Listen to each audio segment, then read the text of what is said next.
What's up guys, it is Prescott Season back again with another video. In this one I will be giving my review on the season finale of The Walking Dead entitled Wrath. Before I get started, I'd like to say if you enjoy the video, please go ahead, give it a like, subscribe to the channel if you're new, and let me know down below in the comments what you guys thought of the episode. It was a pretty crazy episode, big episode, good finale, wrapped up the whole Negan story, it was awesome. But we're going to go ahead and get started now. If you have not watched the episode, go ahead and do that because this review will contain spoilers. I don't want to ruin any of that for you. A lot goes down. We're going to be talking about it all. So make sure you watch the episode first. If you've watched the episode, perfect. Let's go ahead and get started. The very first scene we see, that flashback scene with Rick and Carl where they're walking on the dirt path. It looked like season 2 at the farm maybe, but where they're walking down that dirt path and Rick, all that Rick says is, "I remember." So that's I kind of assumed when I saw that that would play kind of into the end of the episode. That would come back and you would understand what that means by the end of the episode, and it does exactly that. But we'll talk more about that later on. Next thing I have is the conversation with Siddiq and Rick, where Rick asks Siddiq, how did Carl die? What happened? And the quote that stuck out to me was Siddiq saying, he died paying respects to a woman he never knew, talking about how Carl was trying to pay respects to Siddiq's mother. I liked that quote. It kind of just shows how Carl's character has changed so much. Like this season, how he's kind of been the moral compass almost. Even though, back in the other seasons, Carl was starting to go off the rails. He was that crazy kid. But he's kind of starting to realize, he's becoming a better person, a better man. I kind of like how they ended Carl's arc with that, even though I'm pissed that they ended Carl's arc in general. But that's for another time. But that's good. Maybe Siddiq and Rick might actually not form a relationship, like a friendship, but, it's not going to be as awkward as it is now between the two of them. After that, I have the little conversation between Jerry and Ezekiel where Jerry says, this isn't the last of shit. Pretty much saying, there will always be another Negan. There will always be more problems to face. This group literally finds trouble anywhere. So, while it may seem like this had a happy ending for what could have happened, you know, that's not how the rest of the show is going to be. We all know that, but kind of just, letting the, I guess, watchers know, don't get comfortable because this isn't the end of anything. This is the beginning of another story, if anything. You see Morgan's starting to get worse. He's starting to become even crazier. He ran at the Saviors as if they were coming to attack him when they were coming back into the hilltop. He acted as if they were coming to attack. He's losing it, just like he was, back when in season 3 when Rick found him and he was all about clear, all that. He's getting worse. And then when he tells Rick, we're worse than we used to be, talking about how Rick and Morgan decided to kill those saviors that pretty much saved their lives. So, I think that kind of stuck to Rick, that quote, because, they're not the guys they used to be at all. They've gone a lot worse morally, and that is seen so much, especially through this season. That has been shown a lot between the two of those characters, and everyone else too, but those two especially. A little thing that I thought was really funny was that the Saviors, how they had that little Hey t-shirt with the word Rick on it, and that's what Negan used for target practice. I thought that was funny because I don't think, when that happened, I was thinking, I bet they didn't use that for target practice because there were no other bullet holes in it. So it's not like they were using it for target practice. I think they just had that there before. Someone just decided, let's put a T-shirt on this hay bale, write Rick on it. Like I thought that was funny. It was gave me a little chuckle, I would say. Next up, Negan's confession on the way to the whole battle, pretty much when he's talking to Father Gabriel, where he says that he's pretty much sacrificed his own men to kind of keep Rick in the not keep Rick not understanding what's going on. Kind of think Rick let me start that over. Make Rick think he has the upper hand on Negan. He's willing to sacrifice his men for that. So it kind of shows you just how far Negan has gone over the edge in these last 2 episodes. He's willing to sacrifice his own men when before he wasn't even willing to sacrifice Rick's men or the trash people or anyone else. He didn't want them to die, but now he's willing to have saviors die just for him to be able to kill Rick's group. That's kind of how far he's gone at this point. So I thought that was interesting.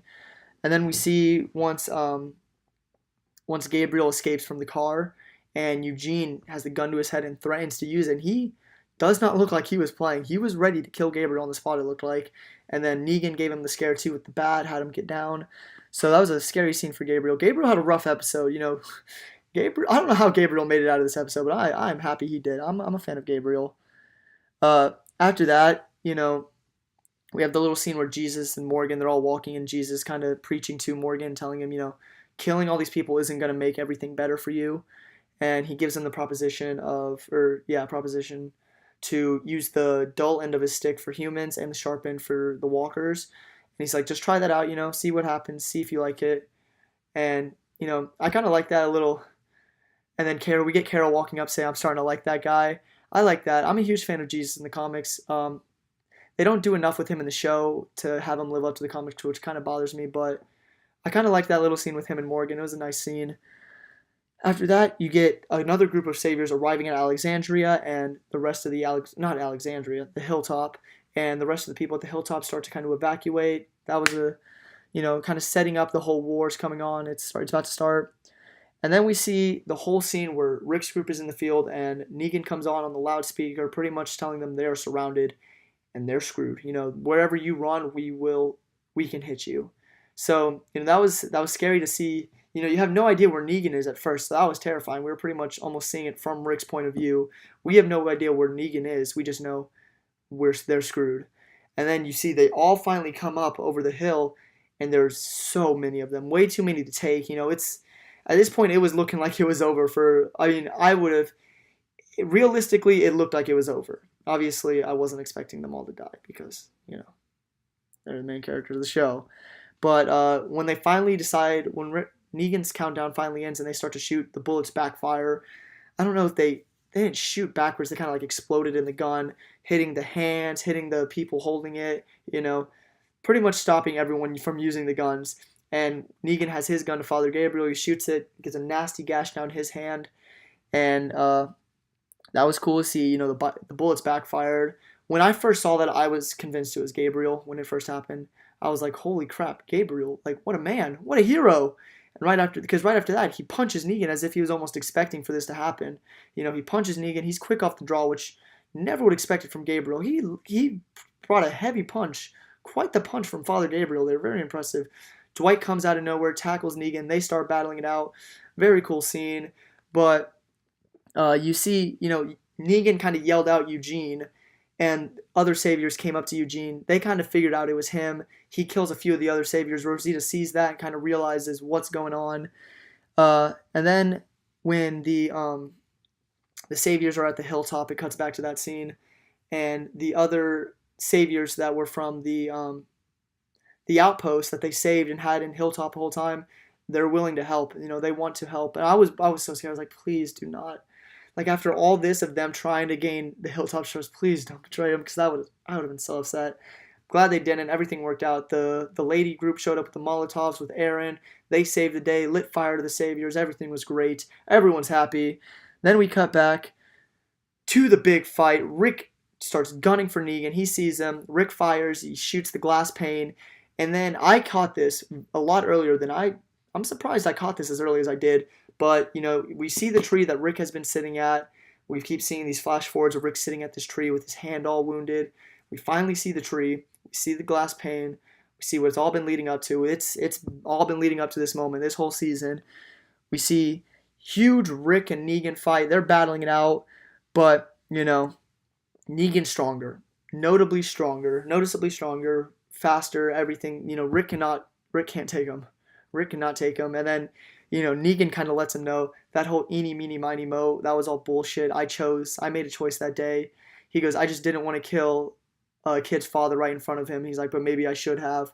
I liked that. That was intense. That hurt. I was like, ooh, geez. God, like, what a douche. But yeah, that was cool to hear Negan say that. And then, you know, Rick kind of starts realizing that he can't beat Negan. So he tells him, please, just give me 10 seconds. Give me 10 seconds for Carl. And, you know, Negan's always had that connection with Carl, and that gets to him. So he starts counting down, and Rick starts talking. He's talking for his life at this point, and it's working. He's getting to Negan. You see tears in Negan's eyes, something I really wouldn't have expected to see. You know, Negan gets bummed out. You know, when Carl died, he was sad. You can visibly tell he was sad. When he killed Glenn and realized the effect he had on Maggie, he was bummed. He was sorry about that. I don't. My whole thing is I've always thought Negan isn't a completely malicious guy. I think he's just he makes a lot of bad decisions, makes him a terrible person. He's not a good person at all. I just don't think he has malicious intent. I think he wants to save these people like he says he does.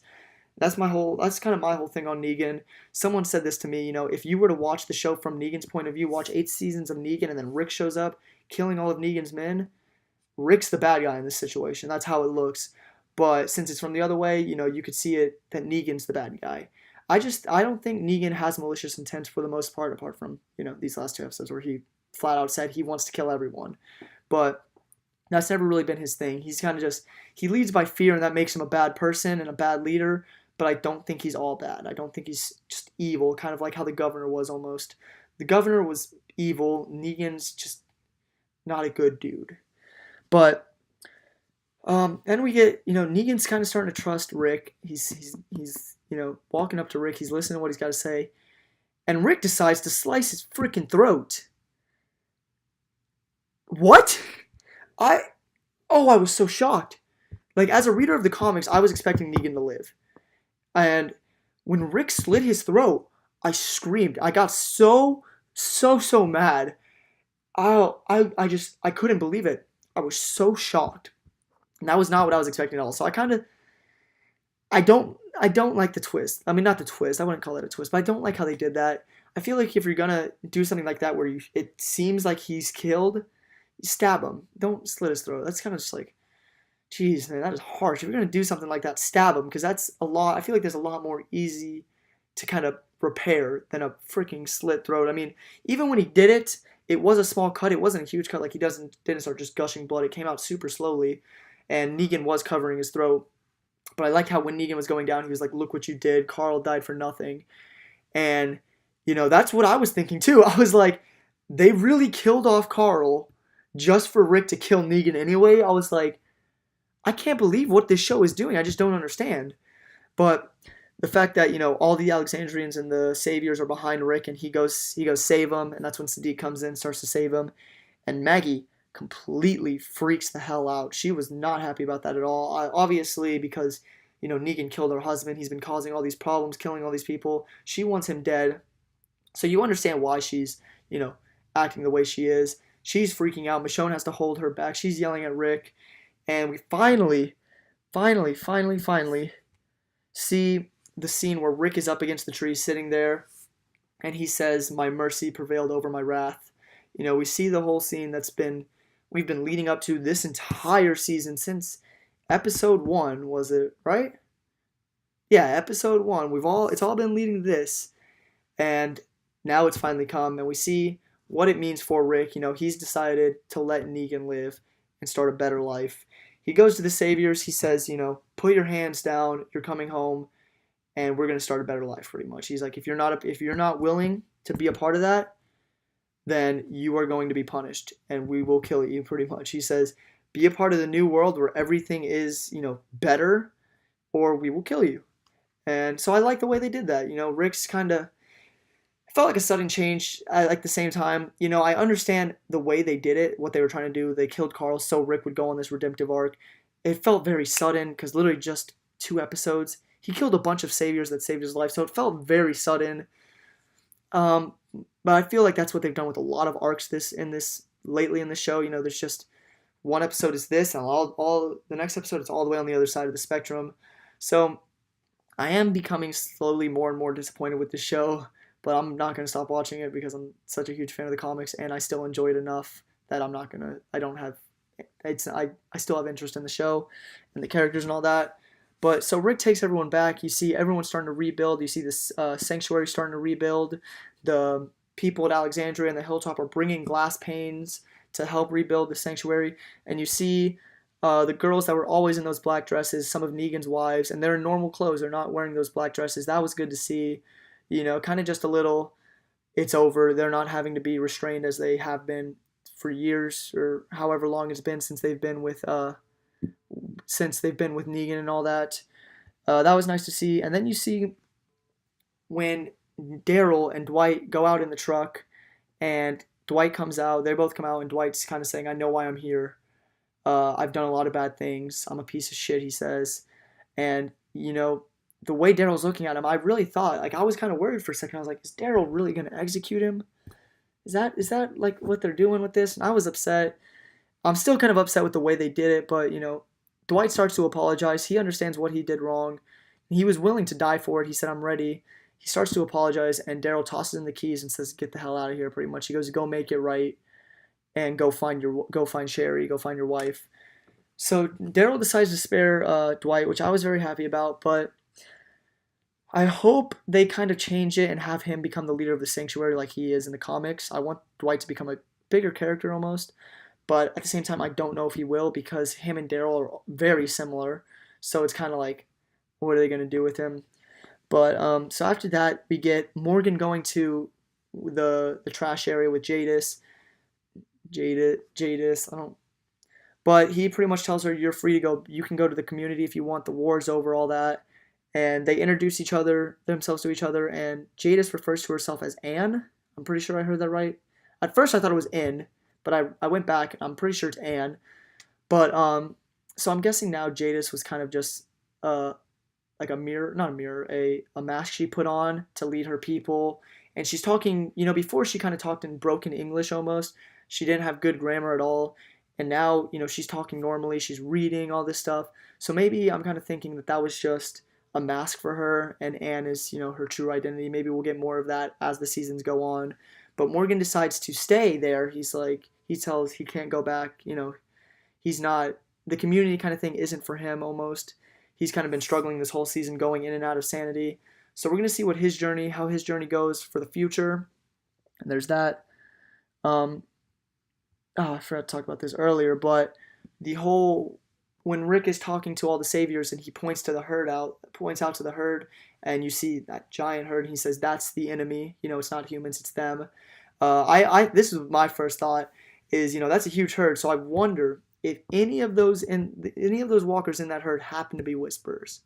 That'd be exciting if like they're starting to get into the whispers now. But another theory I kind of read up on and I saw a little bit about that was very interesting to me is has to do with earlier in the season. Rick was talking to Morgan, and Morgan says that he's seen men wearing dead people's faces. And when I first heard that, at first glance, I just thought, walkers. People that used to be men are now dead. They're walkers. But, in a promotional image of fear for this season, a few of the walkers in one of the pictures look very lifelike. They don't look dead. I mean, they look, you can tell with the makeup and all that, they look dead. But the way they're standing, they don't look, like they're kind of heavy almost, weighing themselves down.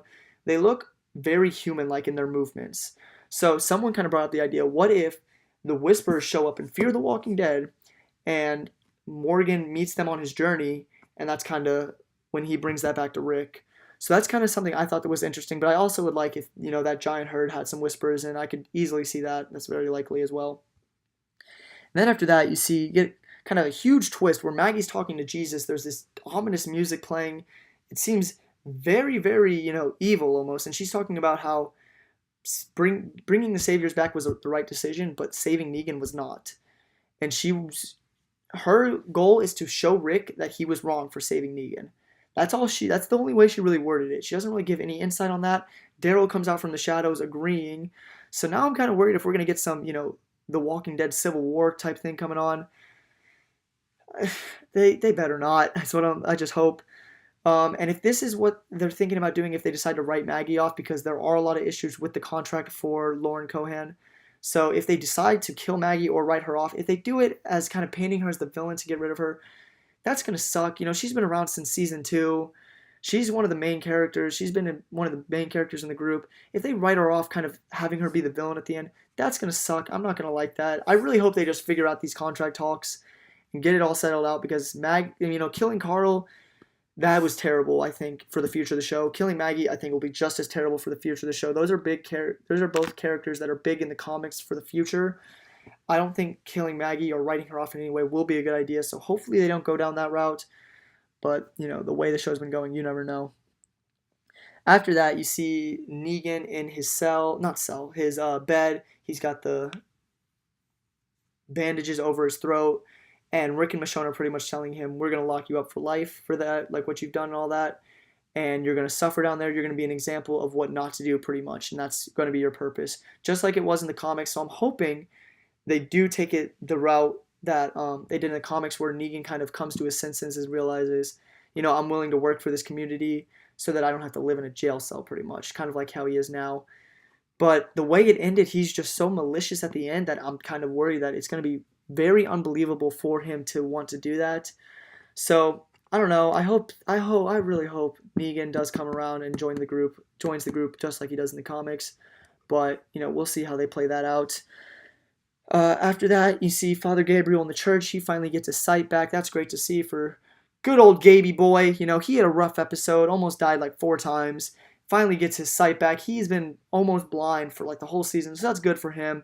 And the last thing is Rick writes a note to Carl, and we get the flashback back to the road where Rick and Carl are walking along, and Rick is pretty much telling him, you figure out, you finally see what I remember means from the beginning of the episode, and he's pretty much saying, I remember the man I used to be. Thanks to you, I could become that man again.